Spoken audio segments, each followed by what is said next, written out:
low-budget tourism. Doesn't really matter if you are investing in the long term. Many of my friends and even some players in the industry are saying that the gold rush in Dubai is over. What do you think? I think it will crash big time. Crashing, right? Luis, many of my friends and even some players in the industry are saying that the gold rush in Dubai is over. Prices are at the peak and during summer it will crash. What do you think? I think it will crash big time. No, I think that there is a risk for that to happen because there are so many units that are going to be handover in the market during this year and the next year. I think it was around 75,000 this year and 40,000 next year. 140 next year. 140. So there is a and 250 the year after. Okay. So obviously it's very difficult for Dubai to get the population that will follow up these numbers, right? Yeah. Follow these numbers.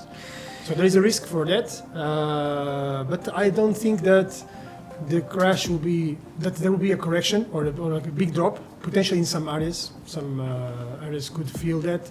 Some areas you can already see there are some, let's say, some bubbles. You can see that like in specific locations. But in general, and if you invest for long term, I think that the prices will continue going up. So if you invest to sell next year or sell in 2 years, then you need to be more careful. You need to really select properly what you can do your due diligence and see what you can, let's say, be less risky when you take the decision. But if you want to do it in the long term, then it doesn't matter. It's like a dollar cost averaging for the stocks, right? Yeah. You just keep investing and it goes up and down, and in the long term it will go up. Yeah. If you believe in Dubai. Right? Yes. But I think it's not a good time for flipping, right? Flipping seems to be very difficult right now. It's more risky, let's say risky and riskier. Yes. And this is a very good entry point to today's topic. Today we're discussing Dubai's short-term rental gold mine, why Dubai outshines other global property investments. And for today's session, actually we did a lot of research, right? The past days. I think it's very important to do a data-based analysis, obviously, and also to give the audience some data which they might not get from, let's say, the newspapers or from the internet easily, right? And since both of us were for so long in Dubai, and especially in the real estate market, I think we have summarized some really good data which we can showcase today here to the audience, which will help them even to understand why Dubai is really riding the waves at the moment compared to other global cities in the world, and why it is especially a very good investment to buy a property and to put it on short-term rental compared to long-term rental, right? So I would say let's jump into the data. Okay, let's do that. Let's do it. And let's also go through the first slide here.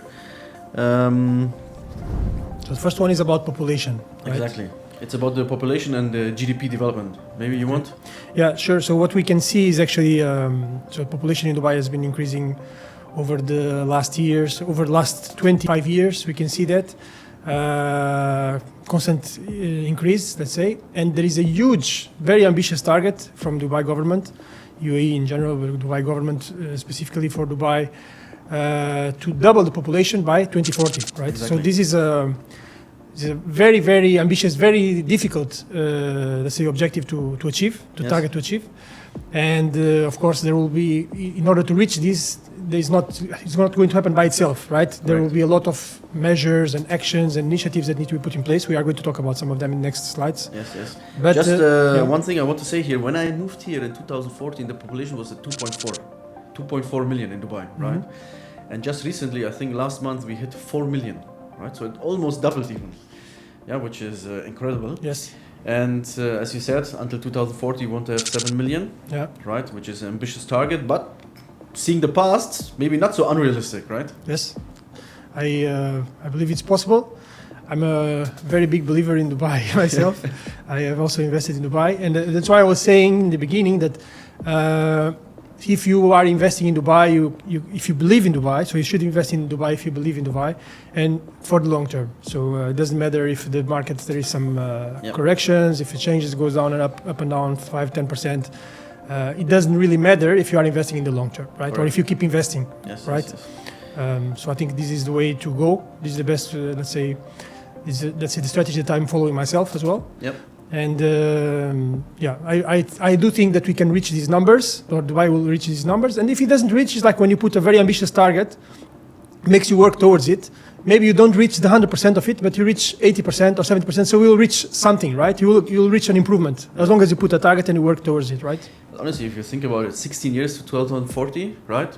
Honestly, I would not be surprised if they even overachieve it. Yeah. Yeah, it would not be a surprise. It depends a lot also in what's going on around the world, right? Because we had, for example, unfortunately, there were wars. There is Israel and Palestine. There is Ukraine and Russia, which, okay, it's not good. But for Dubai, actually, it benefits the market in the meantime. Let's say there were people coming in here, etc. So it's not only about the internal factors and the measures that is put in place by Dubai, but also what's going on around the world. Definitely. And how Dubai can differentiate itself from the rest of the world. Yes. Then we have the GDP data here, right? So it's a very interesting chart where we can see actually, let's say, the GDP development of the G20 countries, where UAE is one member of it, right? And what we also can see here is that during 2024, UAE had a GDP growth of 3.5%, which is amazing. It's, I think, the fourth best among all the G20 countries, right? I think only Indonesia, India, and China were better. I know from my home country, Germany, there was no growth. It was actually zero, since 2 years now. I think even for 2025, they have projected now zero growth. Yeah.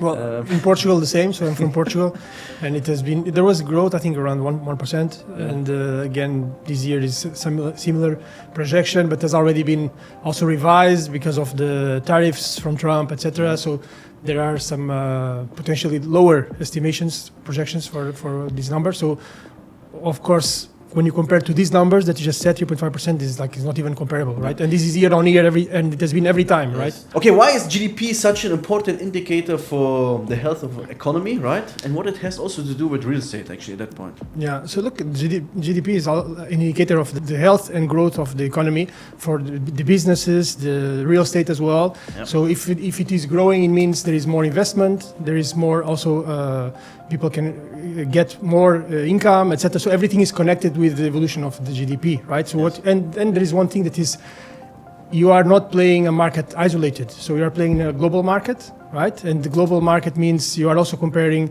with other countries. So all the economies are fighting, let's say, competing with each other, right? So if for example, European countries are not improving their GDP, are not growing their economy, then you can see that they stay behind. It's also an indicator of innovation. So if your country keeps on innovating and you are driving the innovation, your GDP will naturally grow more than the other ones, right? So you can do this kind of comparison, understand how the different countries are performing. Yes. Yeah. Very important indicator. Then let's deep dive into another chart, right? I think it's very important and it shows the success of Dubai. Here we have a chart where we can actually see the outflow of millionaires in 2024.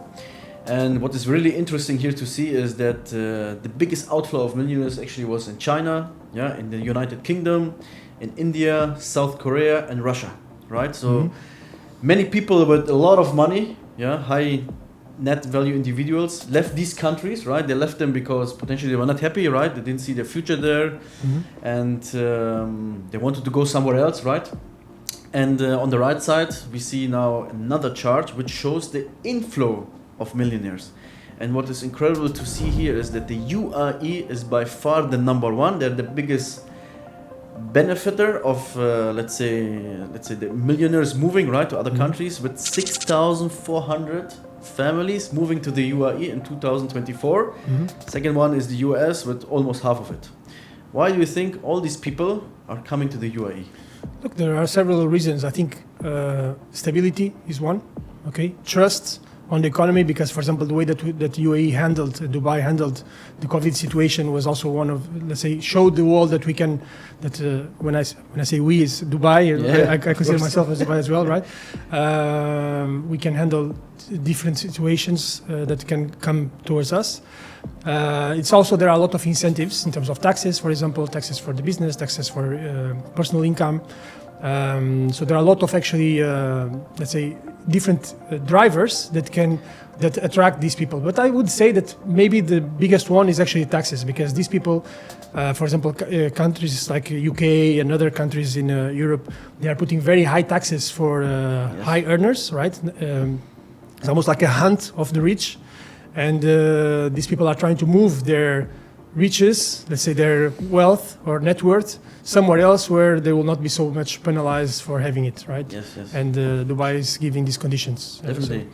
I think also security plays a big role, right? We see it in the news. Yes, in definitely. UK, I mean, Yes. you cannot go around with your phone anymore, right? Yes, yes, yes. Getting, I very think security is in general for the Yeah. population to grow, for the whole population, right? At all levels, not only for the Yes. high net worth, but of course for high net worth as well. So this is obviously very good. The people are moving here, they're bringing the money here, the investments, right? They're creating companies, they're buying real estate, and they're creating jobs, right? So the whole economy and all industries are actually benefiting from this, Yeah. right? Even in 2025, I heard they're expecting another 25,000 families to move here. Okay. It's crazy, yeah? Let's see how it goes. But I would not be surprised if we really, reach this number. Good. Another chart. Yeah, this is something what we always look at. Yeah, it's a report which comes out once a year from the UAS bank. It's called the UAS Global Real Estate Bubble Index. And there what we can see is we have 3 different diagrams. Basically what they do every year is they analyze, let's say, different global cities in comparison, right? Focusing on the real estate development. They're evaluating how risky it is or how high the risk is that the potential real estate bubble can burst, right? And some other KPIs. And what we also can see here is that in the bubble index, that Dubai is still evaluated very moderate, right? So there is not a high risk that the, let's say, real estate bubble can burst, whereby we have other cities like Miami, Tokyo, or Zurich, or Los Angeles, which have a potentially very high risk that the real estate market can crash. Even Toronto, even though the market actually kind of crashed, it's still in the very high risk. Yes. Yeah. So actually, this is a very good indicator that, as we said at the beginning, right? Many people are saying that the market is crashing, right? If you look into this diagram, we're not close to the crash yet, Yeah. right? And actually it's surprising because the prices have increased so much, right? So a lot of people are very skeptic to invest. We have some people that are actually investing with us right now. So even I had a meeting with somebody yesterday evening, and this investor, she said, but I'm buying at the peak. Isn't there a risk that it's the worst time? And actually, when you look at this chart, you see, yes, the prices have been growing up so much, but it's still not such a high risk of bubble as other places where potentially could be people investing, right? And I think that the year before, the Dubai was even lower in this chart. Yes. So normally, because the prices have increased so much, let's say the risk increased, but it's still in a very safe position. Yes. Yeah. Second chart is actually showing the price movement in the major cities, right? And there we can see that Dubai is at the top, right? Which is what I was saying, right? So it has been increasing so much, but still the bubble risk is still moderate, right? Yes. So number one with more than 20% price increase. And we can see that other major cities like Hong Kong or even Munich, they're actually having a negative development in terms of real estate price development. And as you also said, we're still not done, right? Prices are still increasing. Yeah. They're increasing since 3 years. Yeah. And we will have later a nice chart actually where we can see that. And if you have bought last year or the year before, you also bought on the peak, right? Yes. I mean, you also buy now at the peak. Yes. And potentially next year there's another peak. Yes, I mean, if it's constantly growing, there is always you are always buying at the peak, right? Yes. So the third chart I think is the most interesting one and shows why Dubai is so attractive for real estate investment. And this is showing us how many years it actually takes that the rent of a property pays off the price of a flat, right? And we can see here again that Dubai is the most attractive place with on average 15 years only, right? So meaning you need only 15 years to rent it out until it has paid off fully the apartment.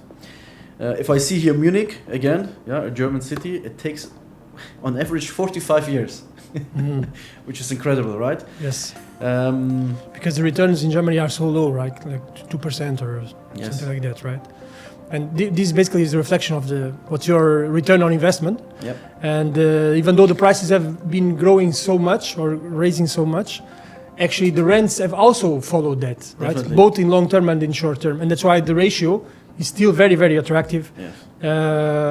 And people are still buying, and the population is following, right? So it's not like there is so many units over supply, which would change this ratio where you have more people buying and not so many people looking for renting, so it will become less attractive. In this case, you can see that it's still very, very attractive because it's kind of following. So there is this population line that we saw, and the supply and the population are following more or less the same line, right? So these returns, it's expected that will not change so much from here. And even if it changes, right, even if the returns reduce, and instead of 6%, 7%, or 5% in long-term rent, or even 9, 10, 11% in short-term rent, even if it lowers by 1, 2%, it will be still very, very attractive compared to the other cities we are comparing here. Absolutely, absolutely. Good. Let's go and jump to another very interesting chart. So we have here the property monitor dynamic price index, right? And this graph is incredible. Mm-hmm. We can see that it's actually the evolution of the price, right? It's from 2009, I think, or 2006. Until Looks like the Bitcoin chart. Yeah. Actually, the first thing that I think when I look at this chart is definitely they will crash immediately. Yeah, it's insane, this chart. Yeah, we have until March 2025, and we can see since COVID, it's just like Bitcoin just going in one direction. Yes. Yeah. Even though the Bitcoin drops sometimes, right? Needs to recover and goes up again. But here there's no recovery at all. It's just going up. Mm. Yeah, and we reach actually every month a new peak. Yeah. Since now 2 years, right? 2014 was the last high peak. We already have passed that. And now the question is for how long it will continue. Yeah.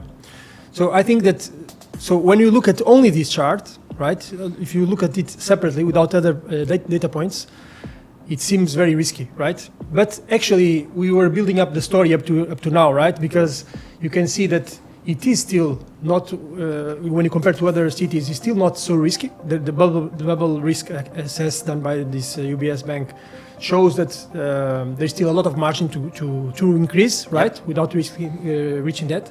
It also shows that even though it has increased so much, the returns on rent are still so high. So again, there is still a lot of margin there. And there is the other point that we mentioned in the beginning of the conversation, which was the population target, which we are actually following. So it seems like it will keep growing, right? Even though if it changes 1 year or 2 years, in the long term, it will keep growing. Yes. And there is another thing, actually. I don't know if we have it here in the next slides or not. I didn't see the slides, but one of the points was the comparison between the price per square foot in the centers of the cities, like city centers of the major cities, like the ones that we saw before. Yes. And where we can see that actually Dubai, compared to similar cities, like, I don't know, London and Hong Kong or I don't know, Amsterdam, Paris. Yeah, so all these big cities, I don't know which ones are in the chart. I saw this chart maybe 1 week ago. We could see that Dubai is actually still cheap, right? So even though the price is going up so much, the price per square feet in the major areas, the central areas, and in general, it's still very low compared to these cities. So definitely, I think, and we have some prime real estate, right, in the center of Dubai. And if you see the prices and you compare them, I don't know, to my city in Germany, right, Hamburg, honestly, it's still too cheap, right? It has to be 5 times more expensive, 100%. Yeah. So, and I compare, for example, with Lisbon. So, okay, I'm not from Lisbon. I'm from the north of Portugal, but Lisbon is one of the cities that has been, let's say, it is suffering a lot now because of the real estate market. The prices have been going crazy, skyrocketing. And if you compare the price per square feet in Lisbon, even though I would say, I mean, if you would compare both cities, potentially Dubai, I don't want to say something negative about any of them, but Dubai seems to be striving much more, right? Good. Next chart, something very important. What we don't see often in Europe nowadays. Mm-hmm.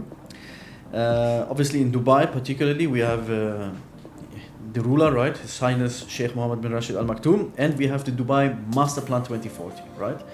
Which is the vision of His Highness to achieve certain targets, KPIs. And from that vision, they have derived the economic agenda D33, how they call it, right? Obviously, it goes until the year 2033, where major milestones have to be achieved. And we can see it already today, right?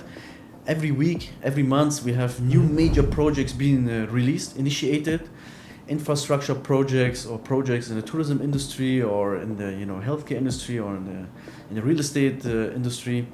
And all these projects, initiatives we are initiated now are all aiming to achieve the goals of the 2040 and 2033 agenda, right? And we can also see here, I don't want to go very much in detail to each one of the, let's say, financial KPIs here, but one thing is very important. Dubai want to become, within 10 years, under the top 10 or top 3 economic cities around the world. And I checked the other day. In terms of GDP, Dubai is today on place number 64. Okay. Right? And they will want to become, within 10 years, under the top 3. Actually, when I checked who the top 10 are, I think there were like 9 American cities and 1 or 2, I think, Chinese or Japanese cities. But again, Dubai is only on 64. So it's a very ambitious target, and we want to improve the foreign trade, right? Foreign direct investment. I think since 3 years we're the number 1 in FDI projects, right? They want to double it. Government expenditures and so on. So what do you think? You think this is something realistic, or again? I think it's possible. I think in first class also we like to put targets like these, right? We put the targets ambitious, and then we need to work towards it. And as I said in the beginning, if we don't reach the target, we will be halfway there, right? Or 70% or 80% there. So if it's not on top 3, it will be on top 10 or top 15, which is much above the top 64. And it will be a reference city with no doubt, which is already, for a lot of other reasons, and tourism and location, geographical location, etc. It will also be as an economic city, right? Good. Then I want to, because we were just... And I think it's interesting that even though there are targets because where we are now, these targets were put, like when I came in 2017 to Dubai, they were crazy targets. We think, oh, this is unachievable, right? And we reached there, or more or less there, maybe some things more or less, right? And the first thing that a lot of people would do is, okay, so now we are fine, right? But the reaction of, or let's say the attitude of Dubai was, okay, so now let's put 10 times more, right? And let's work towards it. And everybody in Dubai, it's very curious actually when you go around in Dubai and you see the other companies and you see people that are working and living around you. Everybody has similar mindset to Dubai government, right? Definitely. Everybody is like influencing all the population. Yes, so everybody's trying and contributing to that and happy with the way that things are progressing. Yes, 100%. And where we are reaching these KPIs, right? Yes, correct. Let's have a, let's say, quick overview of some of these major projects which we have discussed, because we have initiated some crazy projects, right? I think which have grasped the attention around the world. So I highlighted here some, let's say, 6 major projects, right? We have one which is called Term Dubai, right? Okay. It's it's a project which will cost around $2 billion. It's a wellness, let's say, retreat, right? Which will be built in Dubai Zabil Park, and it's the first of its kind in the region, right? And again, Dubai is the first one doing it. And Dubai is actually aiming now to attract a lot of, let's say, wellness tourists. Yeah, they want to become also the major leader in the region for that kind of, let's say, industry, right? Because even in my own, let's say, in my circle of friends, I have a lot of friends who are actually traveling to Bali, doing some mediation, doing some wellness retreat, etc. And these are actually people with a lot of money, right? And I think Dubai understood that these people actually are willing to spend a lot of money, and now they're trying to even, rule that market. Yes. I think there's something similar in Romania. Yes, no? Actually, I've been there.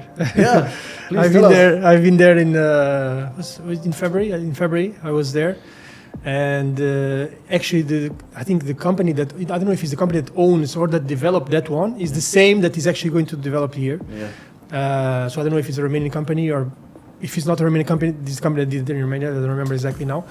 And it was really nice. It was amazing. Like so many pools and different types of mineral pools, and a lot of saunas and a lot of vegetation inside of these areas, etc. So it's really, really nice. And if knowing Dubai, I think here will be 10 times bigger and better and stronger, everything, right? So that we can say is the best and the biggest in the world, right? Yes, And I think it will be a very interesting project. Yes. Yes. Then of course we have Al Maktoum International Airport, the newest, biggest airport in the world, with a capacity of 260 million passengers, 400 airplane gates, and they have started the construction of Terminal 1, which is supposed to be ready by 2033. This will be next level, right? Yes, I think this is definitely, I would say, from what is here, my favorite project. It's something that shows, because it's not like the other ones that is you are building for tourism, right? So, for example, the term Dubai, or we will see here Disney or Expo, etc. So there are different things that are attracting people by itself. This one is more giving capacity, preparing capacity to handle those people, right? So it's really committing to the target. So if we say this is the people we are going to get, this is the amount of visitors we are going to get, let's prepare the capacity, and then if you don't get it, then it's there, right? So this shows the commitment behind all these other projects and all the talking and all the numbers that we put, right? So just I think it's crazy. Just to have a figure in mind, I think last year we crossed 96 million passengers in Dubai, most busiest airport in the world. And again, 260 million, right? So this will be interesting to see. Yes. Then we have here Expo City Dubai, one of our favorite projects, right? So me and Luis, we invested a lot of money there. I like it very much. So when it was going on, I went there, I don't know, maybe I went like 30 times, 30 days out of the 6 months. Every weekend, no? Yeah, I went very often, So now the Expo, let's say, area will be converted into community. It should house around 300,000 people. It's led by the government, by His Highness. And I think it's one of our favorite projects here, right? Yes. Good. Then looking forward to it. Yeah. Then we have here something which not many people know. You know, I live now in Kite Beach, and I see this island every day because I'm running on the running track. I'm passing it by, and actually, what many people are saying, because even on the signboard, it's just written the island. Okay. There's nothing really specific. Yeah. But what people are saying is that on this island they're building actually the MGM resort. Okay. And that Dubai is preparing to open the next casino after Ras Al Khaimah. Okay. And it's supposed to be on this island, right? Okay. And is this a confirmed project or is? No, it's constructing. Yeah. So okay. Like 20 cranes. Okay. Day and night they're building, right? Yeah. But it's a crazy. It's a very. But I thought the casino was going to Ras Al Khaimah first. Yeah. Right? So we have here the wine, right? So they will officially open in 2026. Yeah. Okay, which is the next one? Yeah, it's the next one, and obviously there's a major change in the region, right? In the Islamic world, and we will have the first major casino in this region. I think it will change the game. But also knowing Dubai, right? They will not keep their eyes closed. They're, I think, already preparing to open as a second city, and even we heard Abu Dhabi is potentially doing something, right? Yeah. So even there, we will have a lot of gamers coming soon to Dubai, right? I think Macau and Las Vegas, they're a little bit afraid now. Yes, I think so. But I think that, I don't know if Dubai will take let's say, be in rush to do it here, considering that other cities will do it. Maybe we'll wait and see what's going on. It's an experience that will happen, right? It will be an experiment, sorry. Let's see what's the result of the experiment. If it goes successful, then I think Dubai will do 10 times better, 10 times bigger, as usual, right? Good. Then one of the news project that was just announced like 1 or 2 weeks ago is the Disney theme park, which I'm a huge fan of, right? Because of my kids, obviously. So your favorite here is the Disney, and mine is the airport. I went already to Tokyo, I went to Orlando, I went to Paris, obviously. So now we will have it in the region, right? And I think this is a big game changer because, you know, Dubai tried it with the parks, right? Dubai Parks and Resorts didn't work. But I think the Disney theme park will be game changer. They're expecting 2 million visitors a year. Obviously, it's in Abu Dhabi. However, Dubai will benefit from this as well. I mean, it's only 45 minutes to Yash Island. Yeah. So again, this will just make the whole, the country, the region, just more attractive for tourism. Yes. You know, Abu Dhabi has been investing a lot in a lot of new things. All these museums, all the Formula One, all these things there. Yeah. Warner Bros. Yeah. So it's becoming very, very interesting. I think there's the Guggenheimer opening soon. Yeah. Maybe should be my next place for investment should be in Abu Dhabi. I need to do some my due diligence. Actually, you don't have to do it. I have it prepared for you.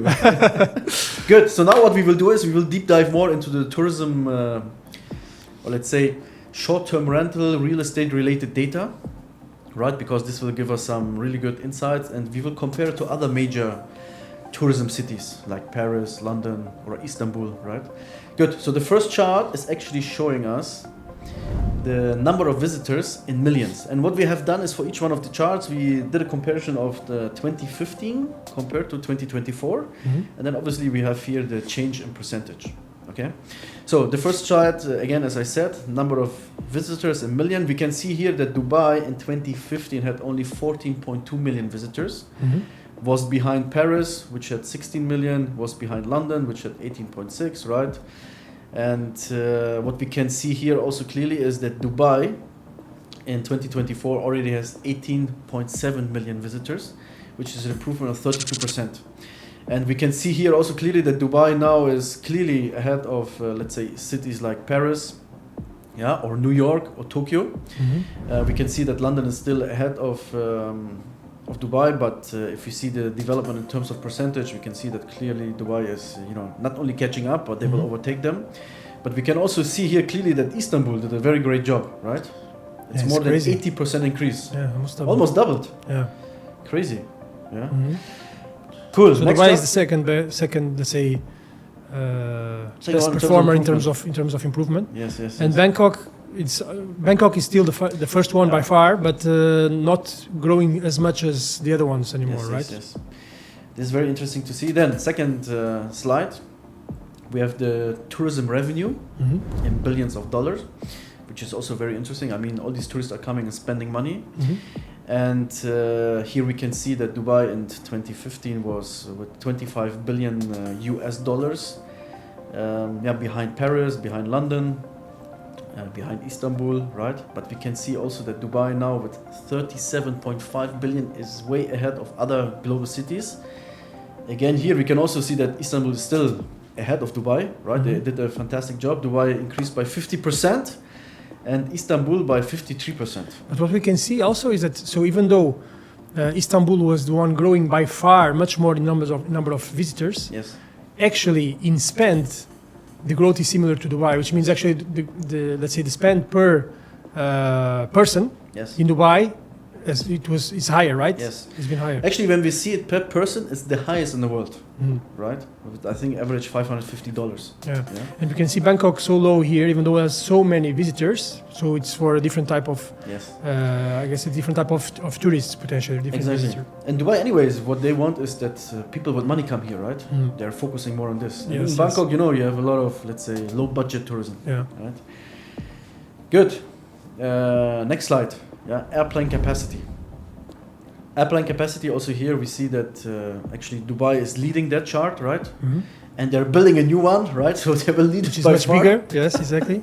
Yeah. It'll be crazy. So from 2015 to 2024, Dubai has improved the airplane capacity by 40%, which is crazy, right? The second best is only Istanbul, right? Istanbul also built a very nice, beautiful airport. Yeah.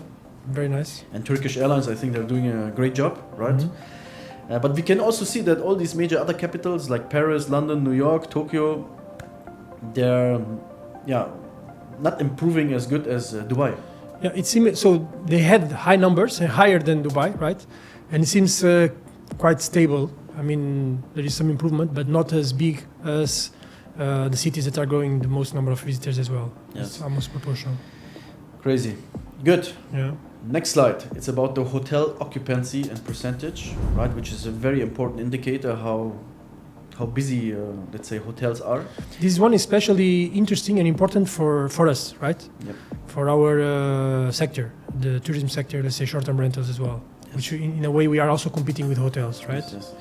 And we can see here that in 2024, Dubai has the highest occupancy rates from all cities around the world, but 78.2, which is... And even in our case, I think last year on average we were managing around 200 properties, right? And our occupancy was on average actually 90% even, right? Yeah, around 90, yeah. Some properties higher even. Yes. So some properties a bit lower, and this takes in consideration even some of the properties have owner stays, right? So we have flexibility for the owner to stay whenever they want in the property. Yes. So even considering that, it was around 90%, which is very, very high. Yes. Yeah. So we can see here also that Dubai has improved from 2015 to 2024 by 17%. Best improvement from all other cities and the highest hotel occupancy rates. Interesting, the drop in New York. It's crazy, huh? Yeah. I think most of these countries, especially after COVID, they didn't recover. Yeah? Yeah. I mean, It's the same in Tokyo. Yeah. Tokyo, yeah. Japan was not open for a long Japan time. was closed until now. Interesting. Yes.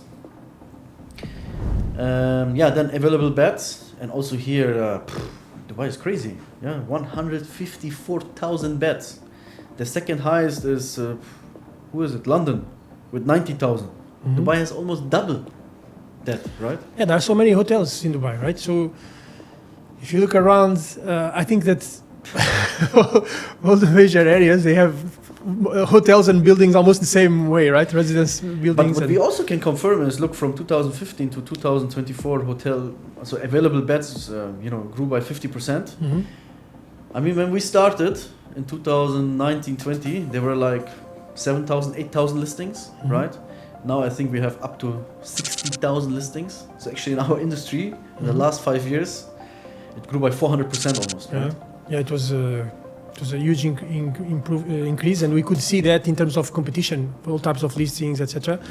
And now you really need to be outstanding, because otherwise you don't get booked, right? So in order for us, for example, to be occupied 90% of the time, right, or occupancy across the listings to be 90%, you really need to be outstanding, because there is such a amount of listings and let's say different types of offer, etc. That it's difficult to remain occupied. But interesting in this one also is, so even though the available beds are so higher than the other ones, so much higher than the other ones, we could see in the previous one that the occupancy is still one of the highest. Yes. Right? So there are many available beds, but they are actually being utilized. And that's why they keep building hotels, building more and more, right? Yes, 100%. And next slide is RevPAR, right? Revenue per available room in US dollars, which is a very important indicator for short-term rentals as well as for hotels. And also here we can see that Dubai is leading the market, right? Compared to other major cities. And we can see that on second position we have even Abu Dhabi, right? And Dubai has improved by 27%, and the second best improvement was in Abu Dhabi with 19%. Abu Dhabi is picking up. Yes. Right? And doesn't have so many beds in terms of or listings in terms of short-term rental, which makes it very interesting, right? Because with all these things that are going on, and as we saw, the Disney and all these other things we mentioned, Formula One, SeaWorld, etc., with all that is going on, and being a smaller city, I think it's expected, or we would say that you could expect a higher number of tourists growing in the future. And when you look at the rates that are performed now and the amount of listings that are available at the moment, it seems like it could be going much higher in the future, because the listings available are not so many. No. Compared to Dubai, I think it was around less than 10 times. It's very low. No, less than 20 times, if I remember correctly. Yes. But we can also see here that other major cities like New York, London, Paris even, they have either no improvement or a negative development, right? Yes. It's crazy. So average daily rates in US dollars. Also here we can see that Dubai has the highest average daily rates, followed by Abu Dhabi, 146 US dollars in Dubai and 125 US dollars in Abu Dhabi. Also, again, Dubai had the best improvement with 22%, and then Abu Dhabi again with 40%. Yes. So we can see clearly that Abu Dhabi is catching up, right? But we can also see that other major cities, again, London, New York, big drops. Yes. So this is similar to the previous slide, right? Because this is let's say the RevPAR is basically you have your daily rate, and it takes consideration the occupancy, right? So you have, for example, a daily rate of 146 in Dubai per night now, and if the occupancy is 80%, then you multiply one by the other, you get your RevPAR. So it shows you basically how much is the average across the year that you can expect. So they are similar, but I would not expect lower for Dubai than, for example, Paris or London, because we see the amount of, let's say, the prices of the hotels here, they are not cheap. Right, and it's all ultra luxury. Everything that they are building is ultra luxury, right? And when we look at the listings, the quality of the listings online, they are all also very ultra luxury, right? Like our listings. Yes.